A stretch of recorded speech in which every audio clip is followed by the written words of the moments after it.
public support for the royal family has fallen 7% now in 4 months because of this Andrew scandal. I'll take you through it. So every single member has had a downturn. Prince William's ratings have dropped 8 points.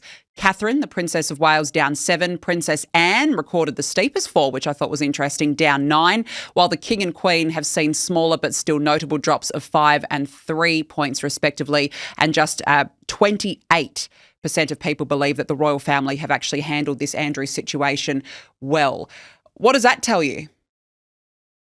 Well, it is obviously a shame because I think most members of the royal family, as we know, work incredibly hard and are devoted to public service and duty. But in the same way that if a restaurant chain, has a food poisoning outbreak, the whole restaurant chain loses business for a bit. That tends to be what happens when something like this has occurred.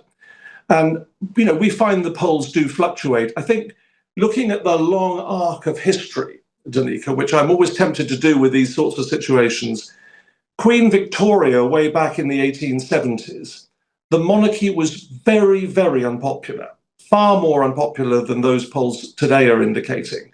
People were even putting to let signs up on the gates of Buckingham Palace in the 1870s because they never saw Queen Victoria because she was secluded in her widowhood.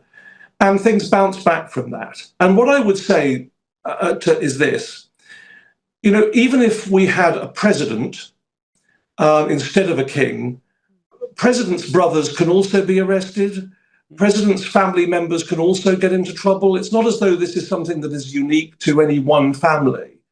And the fact that it hasn't happened since the 1640s in this family, the royal family, perhaps means that it's less likely than in the average family because of how they're trained and how they're brought up. So I think particularly when it comes to Australia, the love that the King of Australia has for Australia, and the devotion that the royal family have shown for several generations now to the Commonwealth generally and to their duty, I hope that people will look at that and say, well, it's not as though it's going to be any different if we had a democratically elected person. We all know that our politicians are also very flawed people, and I say that as a politician myself.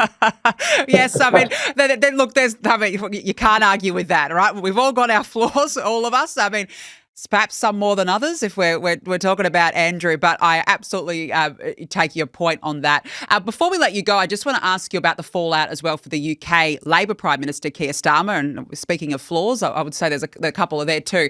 Of course, the Peter Mandelson scandal has been shocking for him. He still hired him as the US ambassador, even though he knew that he had links to Jeffrey Epstein. And now, of course, the Andrew allegations coming to light. Where does this leave him? Oh, I think Keir Starmer's in real trouble. He is in major difficulties. And in fact, if this Andrew thing hadn't broken, he may well have fallen. We tend to get through prime ministers at quite a rate of knots here in the UK in recent years. And Keir Starmer is clinging on for dear life at the moment. He's shown a number of missteps. And I think, the Peter Mandelson appointment as ambassador in the United States clearly has blown back on him in a big way. That isn't over yet. I think he's still got questions to answer. And we know that Parliament here in the UK, in London, has ordered a number of documents to be released. And they may produce further information about Keir Starmer's decision-making process, which may come back to bite him pretty hard. So I think he's flailing here, and the next 2 or 3 months are going to be quite instrumental because we have local elections, provincial elections here in the UK in early May, and the Labour Party are predicted to do very badly. So he's clinging on for dear life.